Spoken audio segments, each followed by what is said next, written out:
4 lines of code ని single line లో రాస్తే ఎలా ఉంటది? కోడింగ్ ఇంకా ఈజీ అవుతుంది కదా. సో అది ఎలా చేయాలో తెలుసుకోవాలనుకుంటే లిస్ట్ కాంప్రిహెన్షన్ గురించి తెలుసుకోవాలి. లిస్ట్ కాంప్రిహెన్షన్ ఏంటంటే ఒక సింపుల్ సింటాక్స్ యూజ్ చేసి మనం ఒక న్యూ లిస్ట్ క్రియేట్ చేస్తాం యూజింగ్ అన్ ఎగ్జిస్టింగ్ లిస్ట్. మనం నార్మల్ గా 4 to 5 లైన్స్ లో చేసే పని సింగిల్ లైన్ లో ఈజీగా చేయొచ్చు.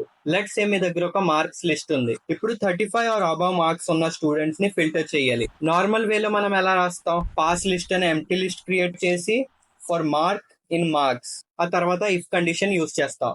Mark greater than or equal to 35, pass students, append mark, print pass students. So ఇది చాలా లెందీ ప్రాసెస్. సో ఇదే ప్రోగ్రామ్ ని మనం లిస్ట్ కాంప్రిహెన్షన్ యూజ్ చేసి ఎలా రాస్తామో చూద్దాం. So first mark for mark in marks if mark greater than or equal to 35, print pass students. So చూసారు కదా సింగిల్ లైన్ లో ఎలా రాసామో. టాపిక్ అర్థమైతే వీడియోని లైక్ చేయండి. ఇంకా డౌట్స్ ఉంటే కమెంట్ లో అడగండి.